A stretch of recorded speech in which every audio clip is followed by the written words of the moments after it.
Dale Comstock. I'm going to talk about fundamentals of combat, hand combat.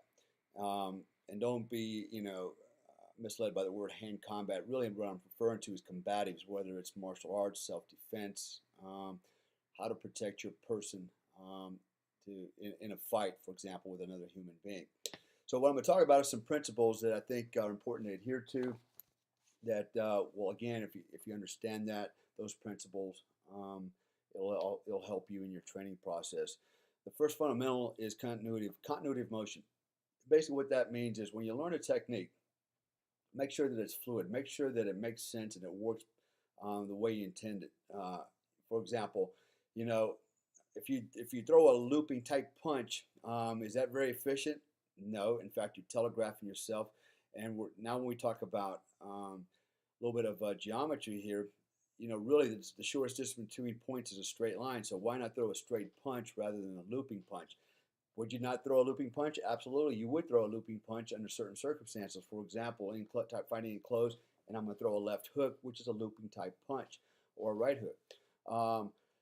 That makes sense. Why does it make sense? Because I'm in close, and I can't throw a straight punch, but I can throw a looping punch from the side. So again, think about continuity of motion, okay? And make sure that whatever you're doing is efficient, and it requires a minimal outlay of energy. The next principle is interruption of the opposition's continuity of movement. So in other words, what we want you to do, or what I want you to do, is basically exploit his mistakes. So if he's throwing a looping punch, that's great. It's easy to block from a looping punch from the outside. It's wide and come right up the middle. So again, we want to interrupt his continuity of motion in order to help us with our motion. Maximum effect with minimum outlay of energy, as I just said a minute ago. Really, it's even though a lot of fights don't last more than 4 or 10 seconds, or it could last longer. You can burn up a lot of energy really fast because as soon as your heart rate goes up, you get that adrenaline rush, and we tend to rely on gross motor skills, large muscle groups to help us fight, and that requires a lot of energy. So it's really easy to get winded very quickly. Having said that, the key to any kind of combat is being relaxed, relaxing your mind, and really relaxing your body. And that relaxation comes really from experience and having confidence in what you're capable of. And how do you get that? You get that through, training, sparring. Those are the things that are going to cultivate that experience. And of course, there's nothing better than getting experience from a real fight. That's the best kind of experience, because fights are never like we train in the dojo or wherever. They're just never that clean, and there's no rules as well in a real fight. In explosive action, be first and be hard. Overwhelm your opposition, impose your will, and use explosive force to drive your strikes, your punches, your kicks, your headbutts, whatever, into and through your opponent. Next principles of defense. All right, first principle is surprise. Obviously, we can always achieve the momentum, the element of surprise, even if we're already in a confrontation, say a heated argument. We can always surprise the adversary by doing something he did not expect you to do. For example, as the guy's in my face and he's talking to me, he's yelling at me and he looks like he's bumping my chest, getting ready to push me. All I have to do is basically throw a forearm strike or a forehead strike with the top of my forehead, the crown of my forehead, into his nose. Boom. Right away, I've surprised the guy, okay? And now I've taken initiative, okay? And now I have momentum, which allows me to basically go through this guy and get this fight over before it ever started. Distance. All right, key principle to defense is distance. We always want to keep our opponent outside of our lead hand. So our lead hand, we want to give ourselves another 6 inches space between us and the bad guy. So think about that in respect.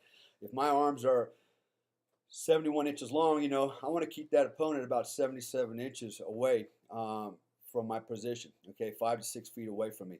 So in order for him to strike me, he's got to close that gap to get in and hit me. That gives me reaction time. I can see him crossing what's called the reactionary gap, which again is that distance I just mentioned, and it allows me to now move out of the way or counter whatever it is I want to do. Now, The next principle, intersections or angles relative to the attack. Okay, we want to again not fight our opponent head on. Rather, it's better to fight him off at angles. My tendency is to go to the weak side, to his back. So if he's a left-handed puncher, lead with the left hand, power hands to the right, strong side. I'm going to go to the weak side, to the left side. Okay, the jab can hurt me, but it's much easier for me to get around to the side here and throw a punch across than it is to try to come around the strong side and get caught either in his clutches or get hit with a power punch. So, one way we can achieve those angles, those intersections, is to continue to move. So you don't want to be stationary when you're fighting. You want to stay on the balls of your feet, and you want to keep moving that platform under you, left to right, back, forward. But you don't want to be a sitting target. And all that relates to is head movement. Because ultimately, in boxing, for example, we always talk about head movement. That is moving your head. But we're not talking about moving your head like this. We're actually talking about moving your head 3-4 inches one way or the other or backwards, okay? And the way we can do that without having to really move our head is move our body, and our head will follow. Timing, number 4, the fourth principle of defense, timing.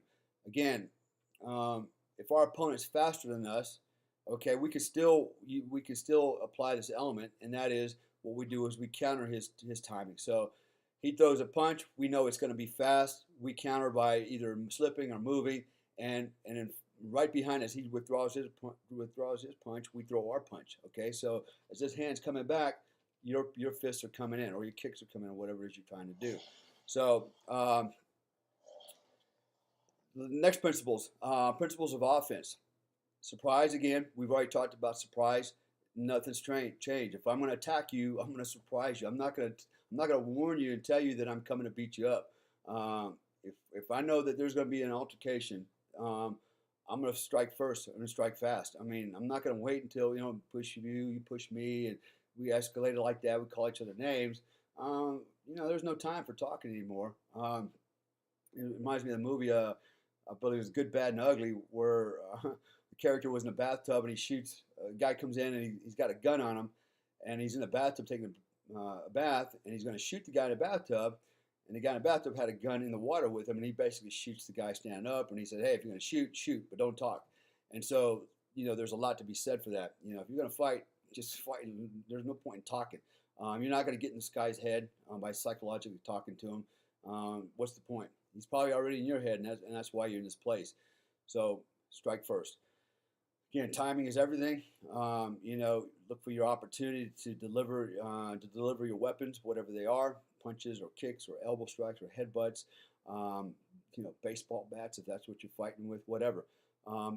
Timing again is very important. If you're slow and you telegraph yourself, your timing's gonna be way off. You're not gonna go nowhere, except for maybe a hospital, and you're gonna get beat up. So you gotta watch your timing, and you gotta be unpredictable. Okay. Again, same thing with defense. We're talking about now in offense is distance. You still want to maintain that distance, that keeping that opponent 6 inches outside your lead hand. Keep him far enough back so he's got to bridge that gap to get to you. But there's a way to bridge that gap. So if we're outside that reactionary gap, you're thinking, well, how the heck am I going to get in without telegraphing myself? Simple. What you're going to do is you're going to lead. You never just walk right in and start throwing punches. You lead in with whatever it's going to be, a strike. Normally, my recommendation is lead in with a left hand, or your lead hand, like a jab, a front kick, and then followed up by your power side, whether it's a straight right hand or your right leg, your power leg. And you're going to do those things at the same time. So as I'm stepping with my lead leg, I'm also striking with my lead leg. So they work together in unison. I'm not going to step, telegraph I'm coming to throw the punch, the guy slips the punch. I'm not going to throw the punch because it's going to fall short and then try to step into it, because then I'm going to get hit. So it's got to be together. You're striking and moving all at one time, almost like marching in and closing the gap. Hit your target, and then it's up to you if you want to maintain what you have and take the person to the ground, vertically wrestle them, or if you want to push back off, get back to the outside, and take another shot. And again, when I say talk about taking another shot, I'm really talking about disabling my opponent. And the best way to disable him is basically knock him unconscious. when you try to control a person and you think you're going to beat a guy up and you're going to try to make him submit by holding on to him, you leave yourself open for more problems. You leave yourself open for his friends to come in and help him beat you up, or he might actually somehow get a second win, pop out of this thing, and come back and just overwhelm you. So if you want to get it over with, in my mind, the best way is to throw a good punch, and anybody can throw a punch. Even a little woman can knock out a big man. I've seen it done many times, and it's just a matter of placement. Really, the placement is along the V of the jaw, anywhere along the V of the jaw, and when you do that, you're not aiming for the jaw. You're actually aiming for the throat. You aim for the throat, and what's going to happen is when that punch is coming in my throat and I lean back, my chin lines up with that line of strike. If I move to the right, my head falls beneath that. If you can imagine a plane in front of me, horizontal plane. If I move my head to left or right, that chin starts to fall underneath that horizontal line. Again, lining up with the strike. Again, intersection, again, angles, it's all relative to the target's direction of movement or evasion.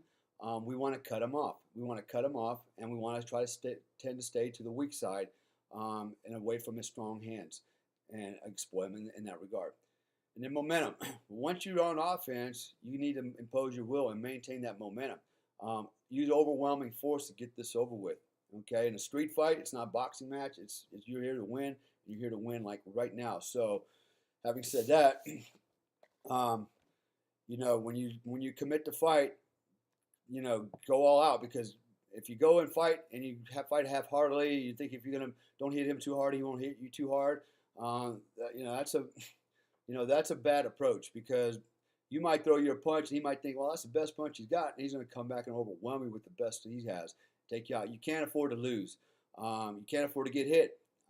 In this world, I've seen it many times where guys have been struck in the head one time in real life, one time, and died. It just takes one punch to the head to kill somebody. Whether they right away are killed, stand on their feet, or they fall and hit their head on something hard like a curb or something like that. Both mechanisms can instantly kill somebody. So bear that in mind. Again, cultivate the proper mindset, and then follow up with good training.